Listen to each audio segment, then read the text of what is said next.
no Senhor a quem devemos estar adorando. E que possamos fazer isso com temor e tremor, que não possa ser apenas um momento de gravação, de leitura bíblica, mas um momento de adoração do nosso Senhor. Para isso, vamos estar invocando a ação benigna do Seu Espírito, para que possamos, iluminados por Ele, compreender a Tua Santa Palavra. Vamos estar orando com o nosso irmão Reinaldo nos representando. Reinaldo, pode estar orando? Senhor Jesus, Pai amado, aqui estamos mais uma vez na Tua presença para Te adorar e Te bendizer no Teu santo nome. E que nessa manhã, Senhor, a Tua palavra possa chegar até nossos corações, nos animando para esse mundo tão difícil, ó Pai. Que o Senhor esteja no lar, presente em cada família, ó Pai. E que a Tua palavra, Senhor, venha diretamente aos nossos corações, para nos dar força, nos estar sempre presente em nossa vida, Pai. Abençoa cada família que está ouvindo nesse momento, esse culto dedicado a Ti. E assim, eu oro agradecido, em nome do Senhor Jesus. Amém. Amém, amém. Vamos estar agora adorando esse Deus, o nosso Senhor, através de um hino. Vamos adorar.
Já morreu, meu Jesus, para dar.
Entendi.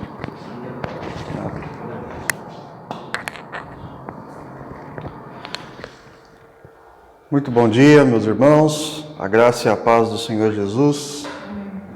Queria compartilhar nessa manhã com os irmãos mais um texto da Palavra de Deus, para que a gente pudesse meditar nessa manhã.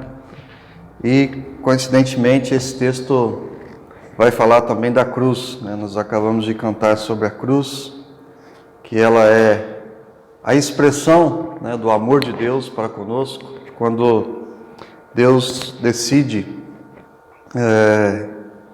através do seu Filho Jesus, demonstrar o amor, o maior amor, né, que já se houve, entregando o seu Filho para que ele morresse por mim e por você, na cruz do Calvário. E quando eu separei hoje esse texto para a gente meditar a respeito disso, né, desse amor tão grande do nosso Pai, esse é um texto que também fala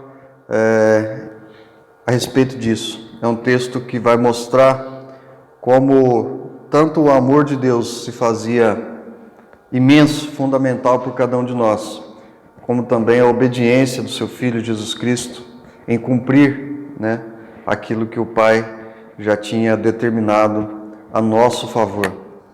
E quando a gente fala de expressão de amor, quando a gente fala de cuidado de Deus,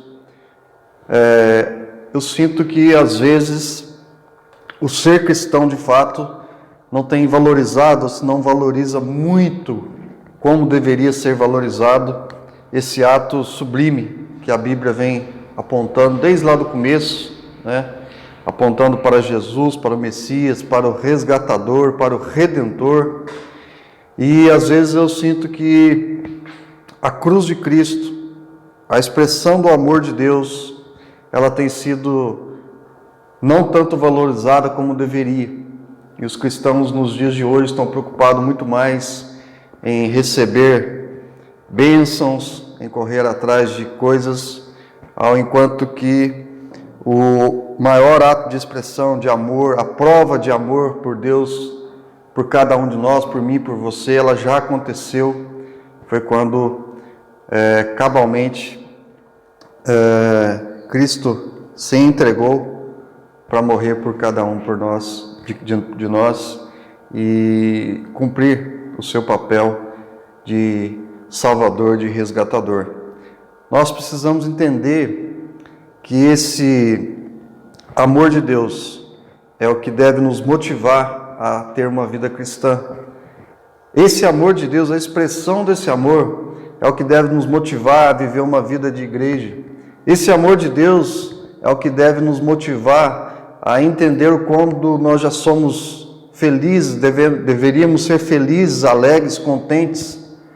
É esse amor que deveria nos fortalecer, esse amor que deveria construir uma relação mais íntima nossa com Deus, né? E eu vou falar um pouquinho dessa relação à base do próprio Jesus Cristo, nesse texto que eu separei hoje nessa manhã. Vamos abrir então aí as nossas Bíblias, no Evangelho de Marcos, capítulo 14, os versos 32 ao verso 36. Evangelho de Marcos, capítulo 14, verso 32 ao verso 36.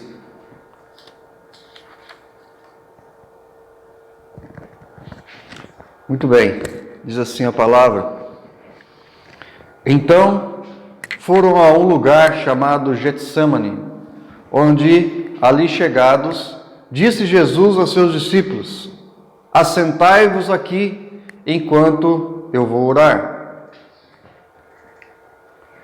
E levando consigo a Pedro, Tiago e João, começou a sentir-se tomado de pavor e de angústia.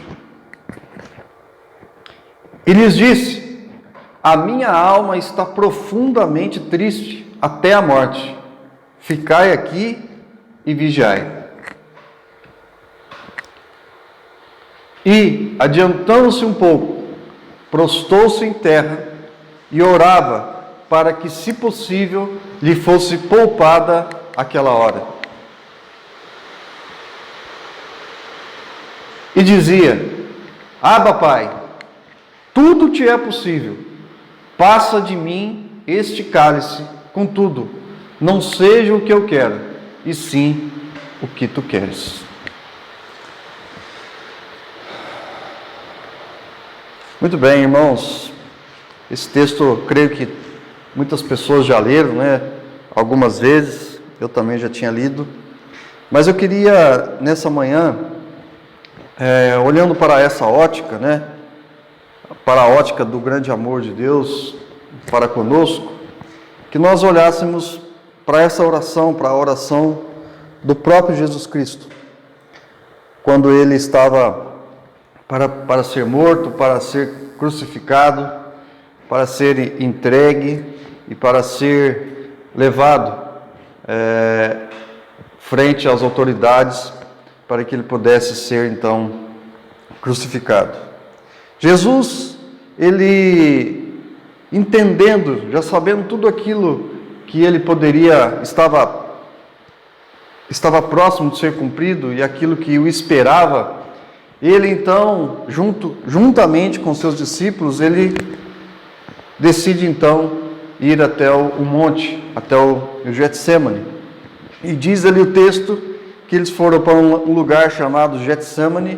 Ali chegados, disse Jesus a seus discípulos: Assentai aqui enquanto eu vou orar. Jesus decide orar. Jesus decide então ter um momento de oração. Jesus quer se retirar. Jesus tem aquele momento onde ele quer ficar um pouco só. O texto aqui dá a entender que ali estavam com ele todos os discípulos, mas no verso 33, ele continua dizendo: E levando consigo a Pedro, Tiago e João. Ou seja, ele separa depois, os discípulos e vai um pouquinho à frente, levando esses três discípulos, Pedro, Tiago e João. E aí começa o texto dizendo o seguinte: E sentindo-se tomado de pavor e de angústia. Muito bem. Queria abrir um parênteses, nessas duas palavras aqui, pavor e angústia. Vamos lembrar que naquele texto, naquele momento ali, Jesus havia se retirado, havia se separado porque ele queria orar, ter um tempo ali de intimidade, de relacionamento com Deus. E diz aqui o texto então que ele está cheio de pavor e angústia. Olha só que coisa interessante. O próprio Cristo, um homem que até então ali já tinha feito muitos milagres, homem que tinha feito muitas curas, homem que já havia ressuscitado pessoas, homem que sabia que ele era o próprio Deus, o homem, o Filho encarnado, aquele que seria o resgatador. Mas Jesus, quando olhava para aquela situação, por tudo aquilo que ele já sabia que ele teria de passar, ele é tomado por pavor e angústia. Mas Jesus não se esconde, Jesus não fica temeroso, Jesus não fica retraído, ele vai diante do Pai, porque ele sabe que ele precisava da presença de Deus, ele sabe que seria importante ele estar ali diante do Pai, em oração, buscando diante de Deus aquilo que era a própria vontade do Pai. Embora Jesus estivesse ali com angústia, com pavor, olhando para todo o cenário que estava à sua frente, ele era alguém que sabia que precisava da presença de Deus para superar aquele momento de dor, de tristeza. No verso 35, diz assim, olha que coisa interessante. 34, desculpa, Ademir. E lhes disse aos discípulos, aqueles que estavam com ele, Pedro, Tiago e João: a minha alma está profundamente triste até a morte. Ficai aqui e vigiai.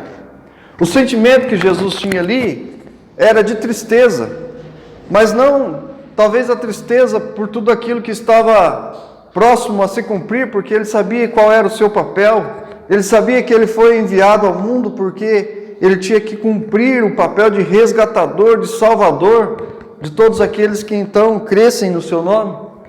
Jesus não estava triste por esse ato, mas ele estava triste porque ele também deixaria aquele cenário, inclusive os discípulos que eram seus seguidores. Ele estava triste porque tudo aquilo que estava acontecendo, as maravilhas, o seu ministério de três anos que estava acontecendo, ele estava próximo de ser rompido. Tudo aquilo, todas as suas maravilhas, todos os seus milagres, todos os seus prodígios, todos os seus sinais, a partir de então, quando Jesus fosse traído e entregue às autoridades, tudo aquilo não mais existiria.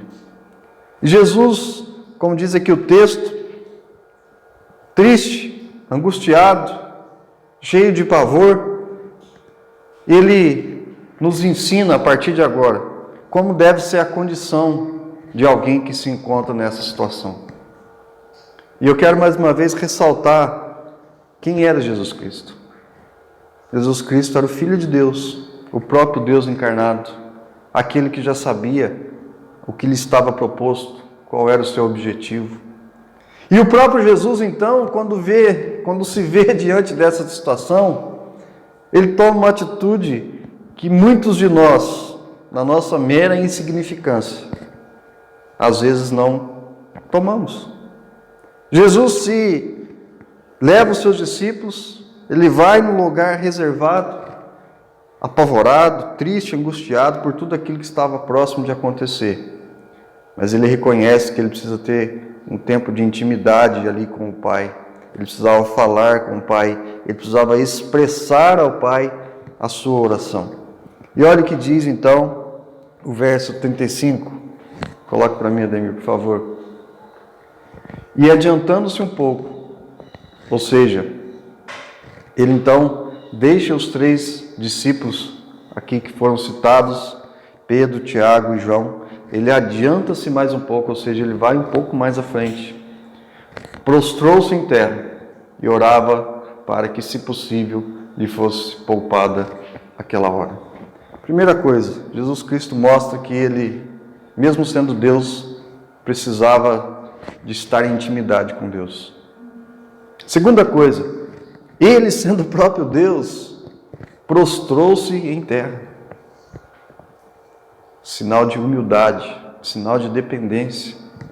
Ele, sendo o próprio Deus, assim como eu e você temos a oportunidade de fazer isso hoje, porque o próprio Jesus, quando Ele se deu, morreu por cada um de nós, Ele nos dá a oportunidade hoje de nos achegarmos diante do trono de Deus, da presença de Deus, do Altíssimo.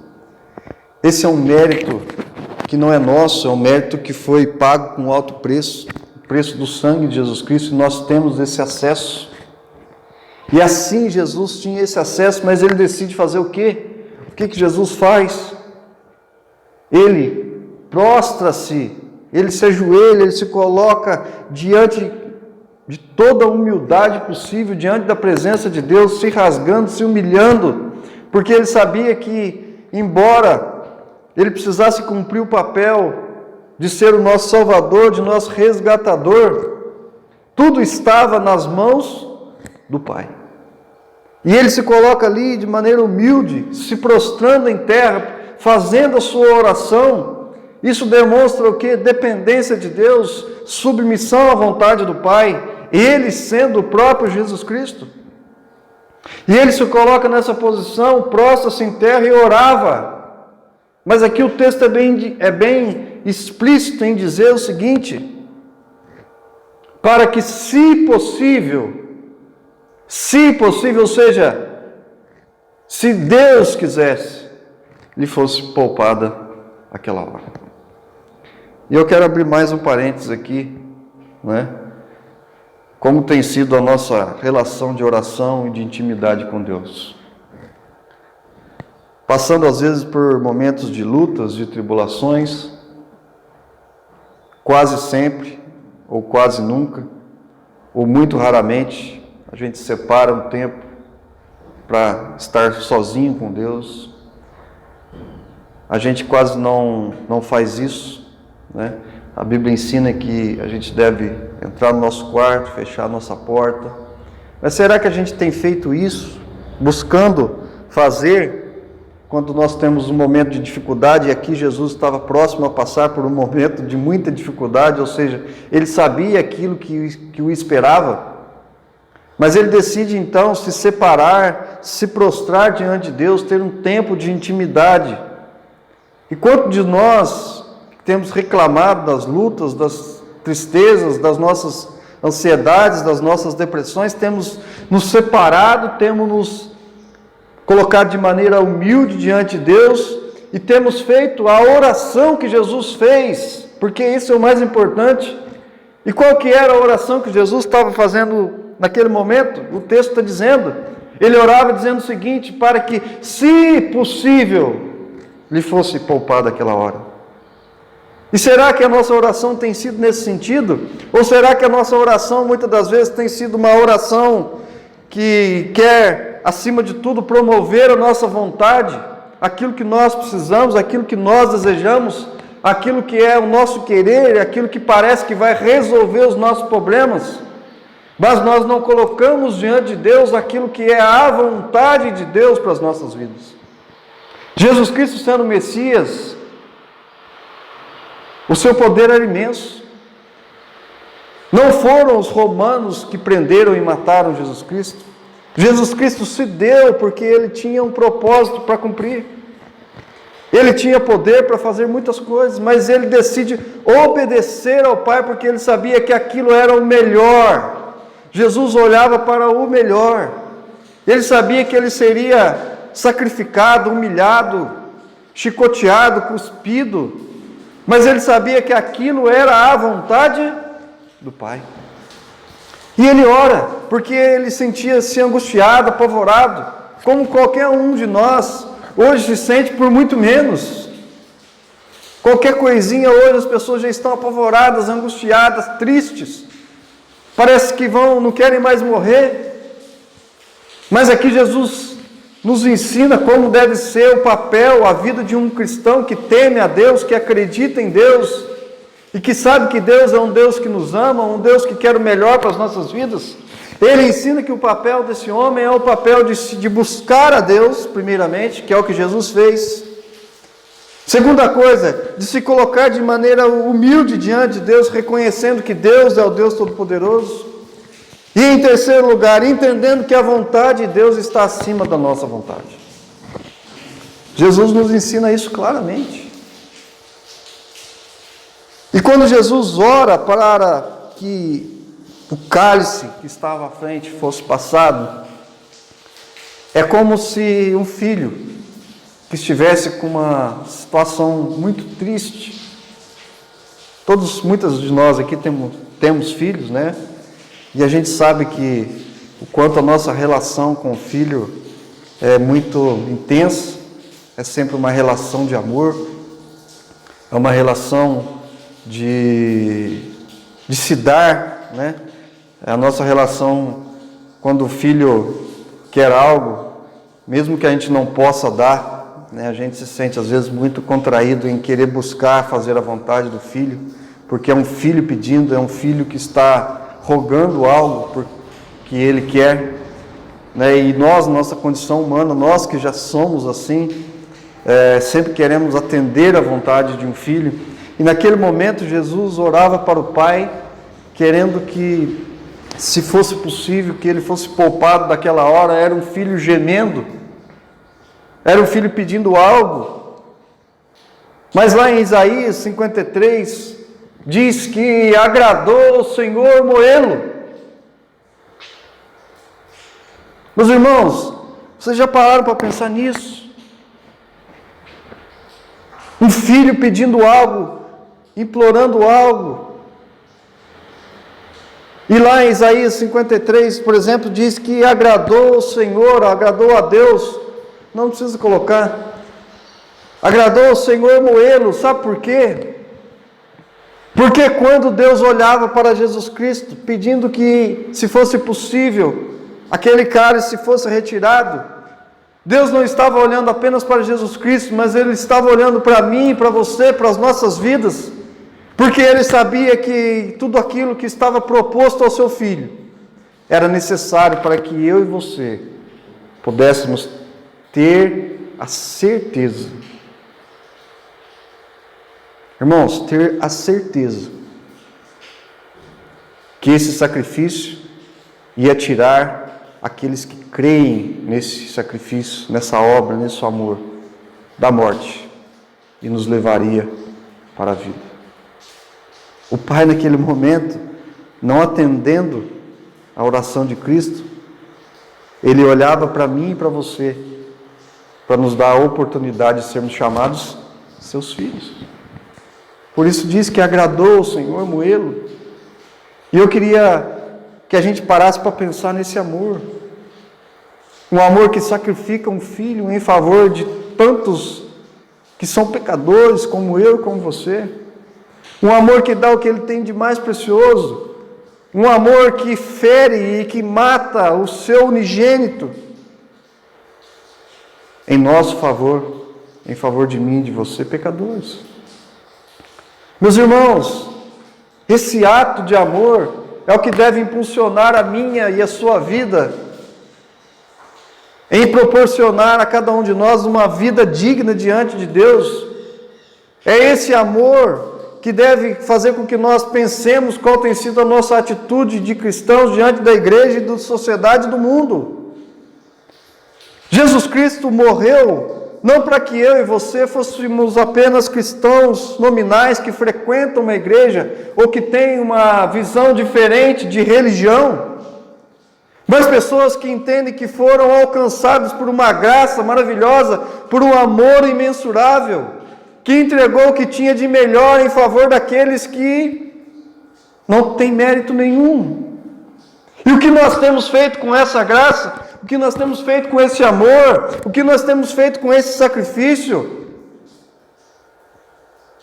Quando eu olho para a igreja de hoje, eu vejo que o sacrifício de Cristo ele está sendo colocado em segundo, terceiro, quarto, quinto plano e às vezes nem é citado.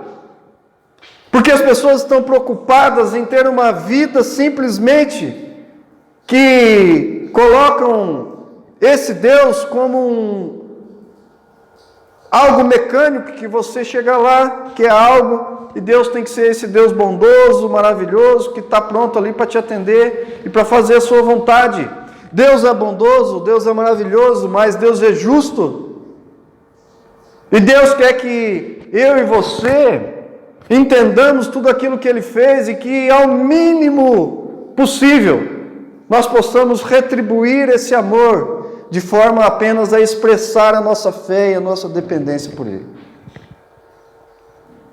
Jesus Cristo, assim como eu e como você, Ele nos ensina que depender de Deus é algo que, mesmo que pareça difícil, que confiar em Deus possa parecer algo horrível, que confiar em Deus pode ser uma situação que vai trazer lutas, e era o que Jesus estava passando naquele momento. Ele sabia o que estava, mas ele decide obedecer, porque ele sabia que Jesus queria o melhor, e que ele tinha o melhor, não só para mim, como também para todos os que creem no nome dele.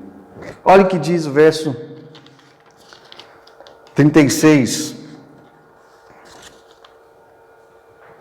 Jesus continuava fazendo a sua oração. Ele dizia: Abba, Pai, tudo te é possível. Jesus sabia que se Deus quisesse, Ele é Deus. Ele podia fazer qualquer coisa. Pai, tudo te é possível. Passa-se de mim este cálice. Contudo, não seja o que eu quero, e sim o que tu queres.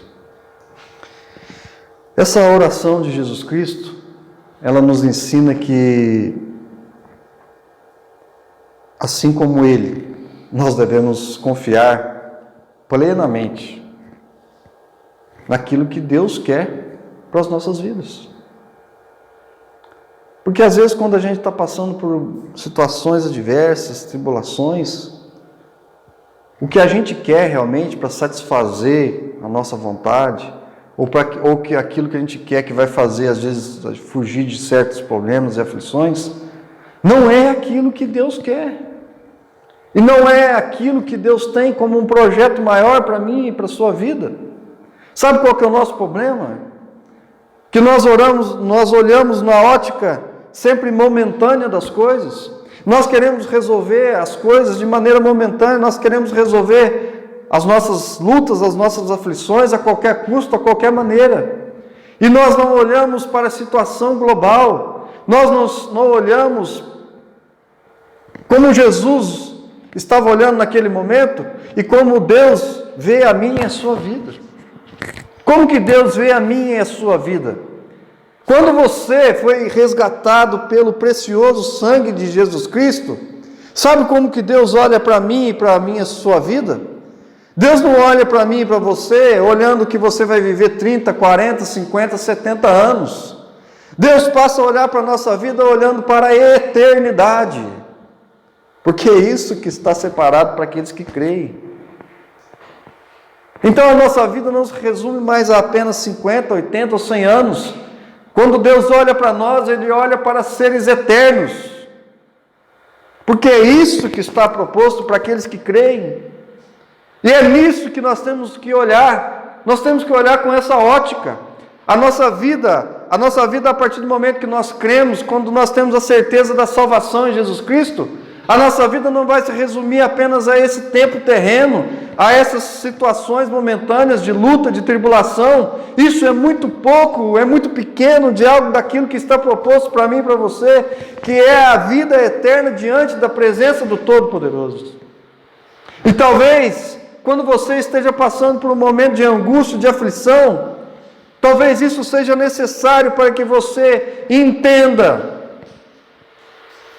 que você faz parte de um projeto maior, que eu e você podemos, queremos e iremos fazer parte de algo maravilhoso que a Bíblia diz que nem olhos viram, nem ouvidos ouviram, nem jamais penetrou no coração humano o que Deus tem preparado para aqueles que o amam.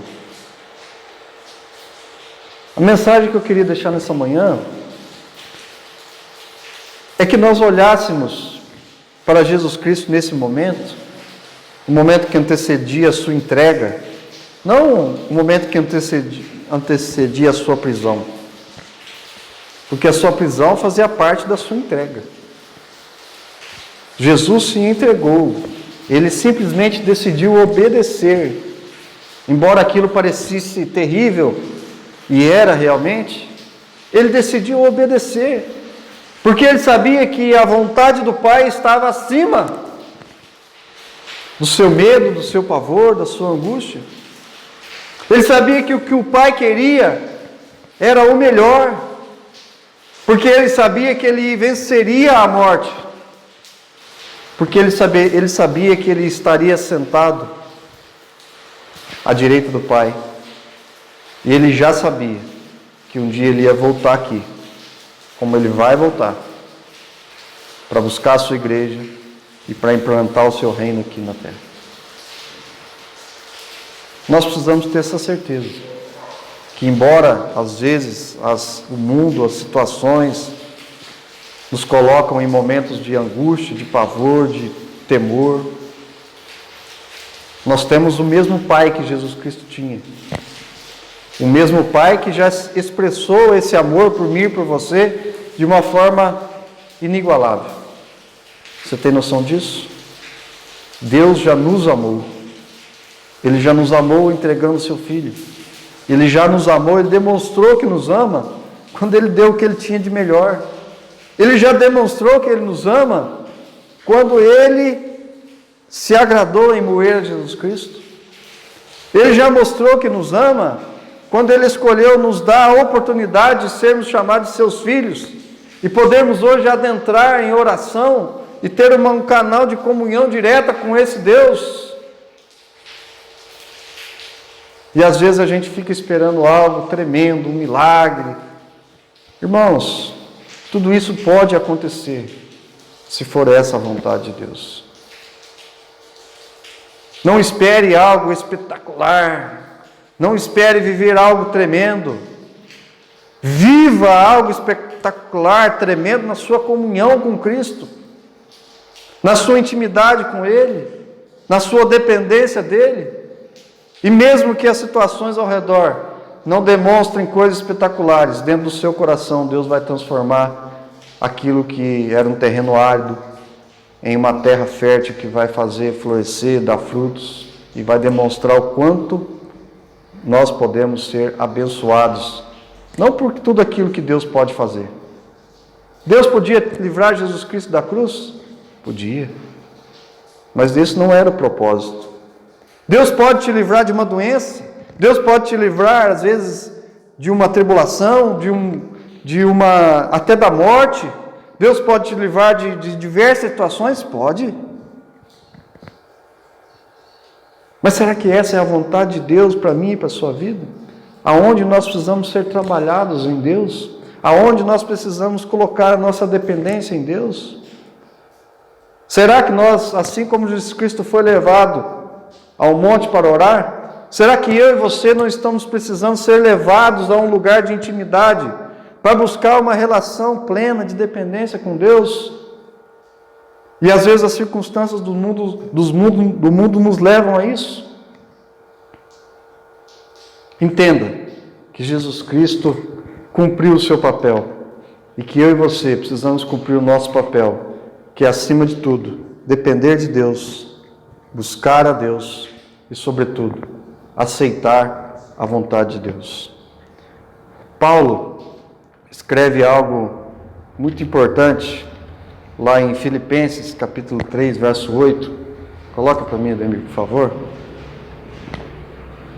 Filipenses, capítulo 3, verso 8.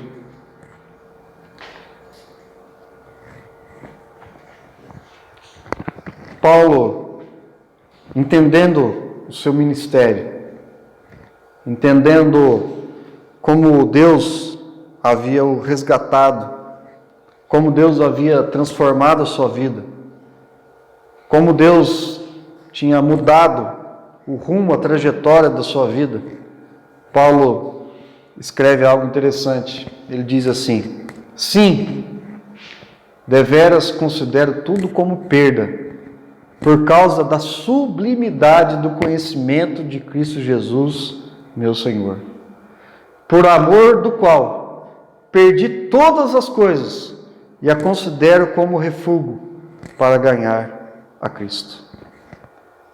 Olha que coisa interessante. Paulo está dizendo, eu considero tudo como perda. Por causa do quê? Da sublimidade do conhecimento de Jesus Cristo. E eu queria só falar algumas coisinhas bem rápidas sobre esse texto. Qual tem sido a sublimidade do nosso conhecimento de Jesus Cristo? Quando você conheceu Jesus Cristo, ou quando você ainda está frequentando uma igreja, conhecendo Jesus Cristo através da sua palavra, o quão sublime tem sido esse conhecimento na sua vida, ao ponto de nós fazermos ou orarmos ou dizer como Paulo disse, considero tudo como perda as demais coisas. O quanto você tem conhecido de Cristo, o quanto nós temos buscado conhecer esse Cristo, o quanto que nós temos entendido tudo aquilo que Jesus Cristo fez em meu e seu favor, se entregando, morrendo numa cruz, para nos dar a oportunidade de sermos chamados seu irmão, filhos de Deus. Qual é a sublimidade desse conhecimento? Você tem valorizado isso? Ou você é apenas alguém que lida com a igreja, com a Bíblia, com o corpo de Cristo apenas como algo normal? Ou como qualquer outra religião que existe por aí fora? Qual tem sido a sublimidade do conhecimento de Cristo? Meu Senhor. Paulo já diz aqui, o meu Senhor. E olha o que ele diz. Por amor do qual perdi todas as coisas.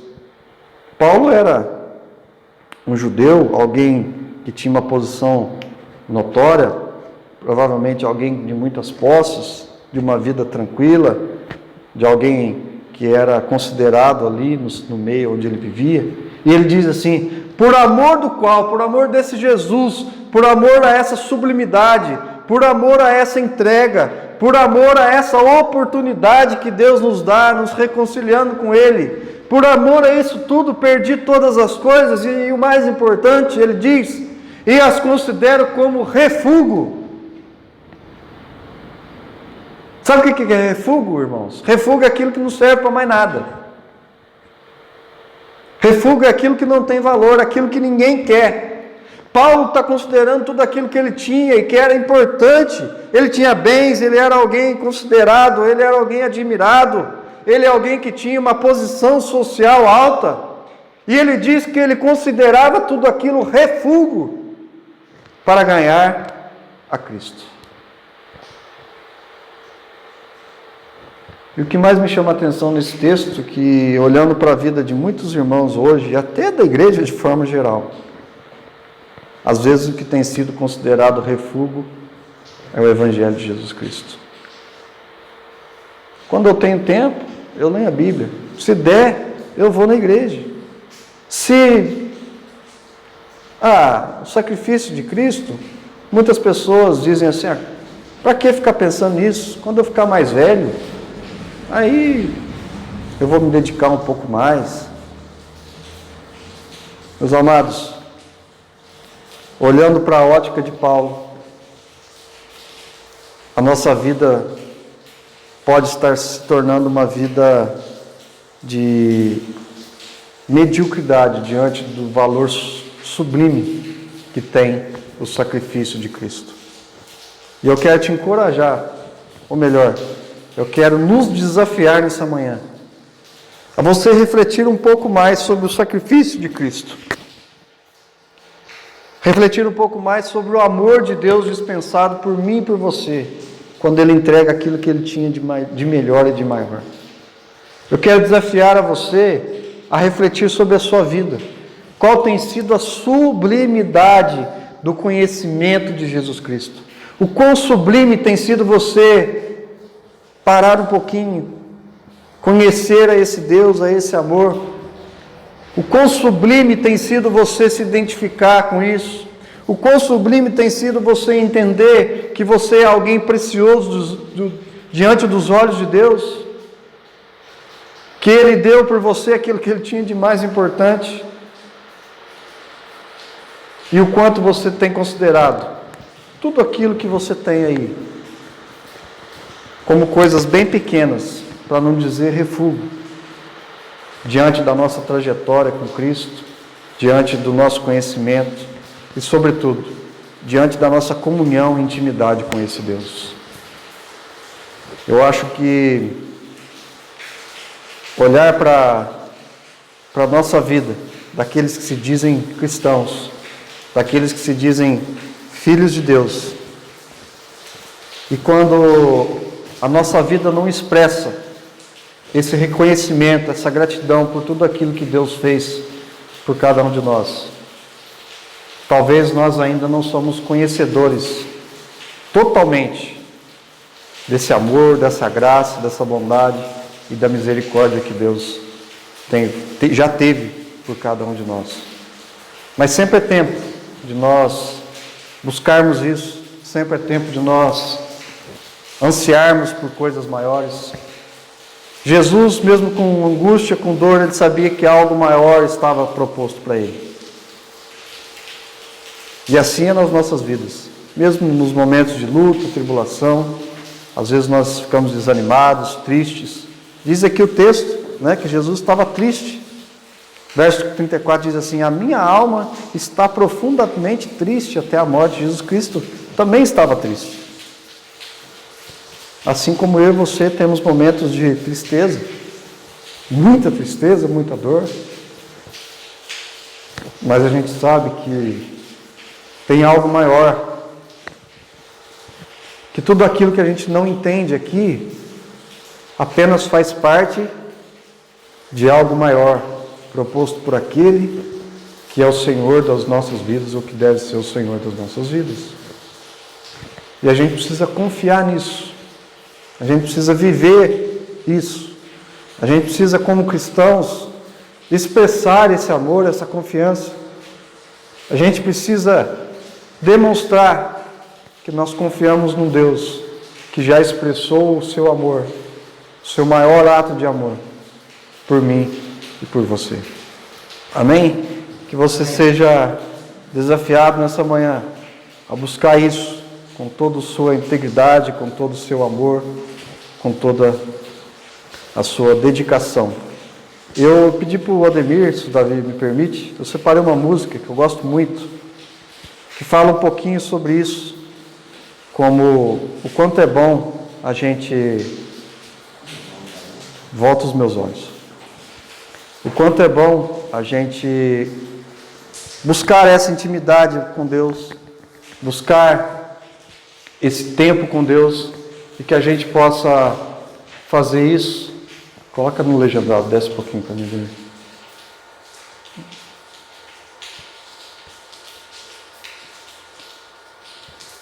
Aqui. Reflita um pouquinho sobre a letra dessa música, e depois nós vamos em seguida orar. O pastor Davi vai estar impetrando a sua bênção. Que você tenha um momento de estar adorando a Deus, louvando ao nosso Deus.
Muito bem, vamos estar orando, entregando esse tempo, essa oportunidade que nós temos de estar diante da palavra de Deus.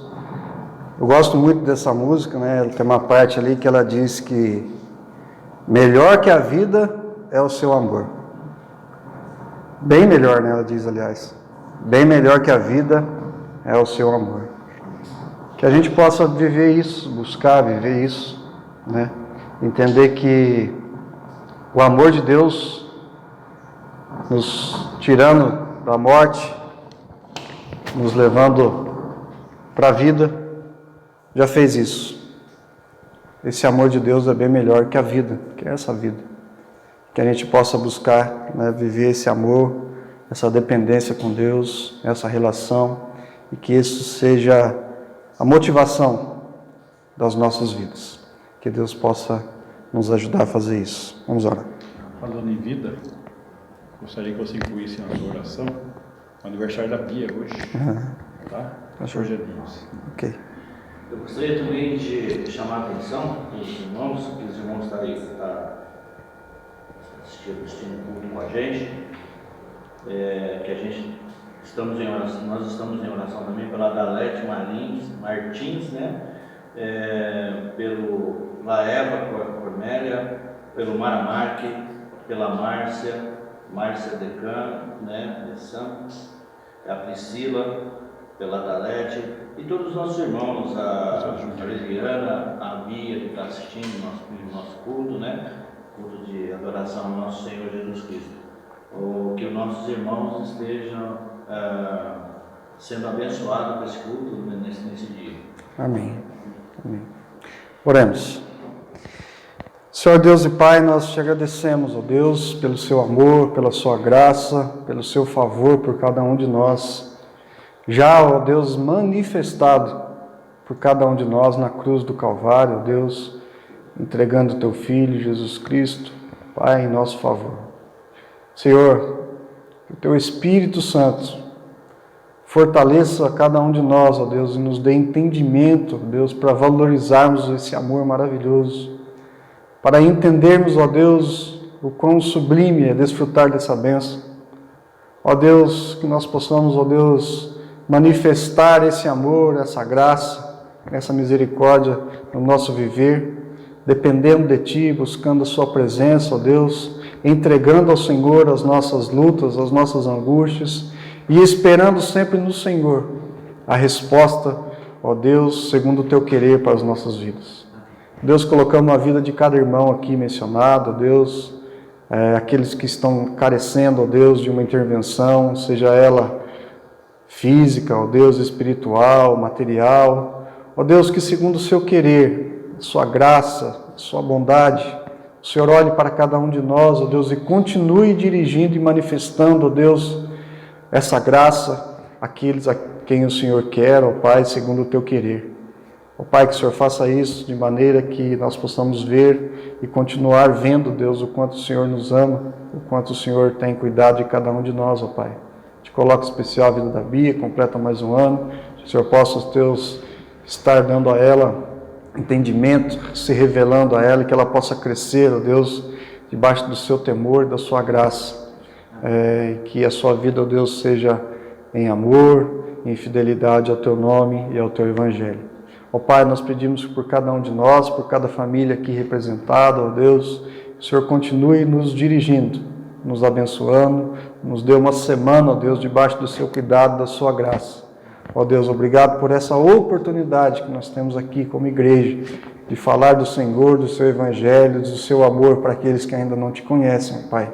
Continue nos dando esse privilégio, ó Deus, no nome do Senhor Jesus, que nós tudo Te entregamos. Amém. Amém.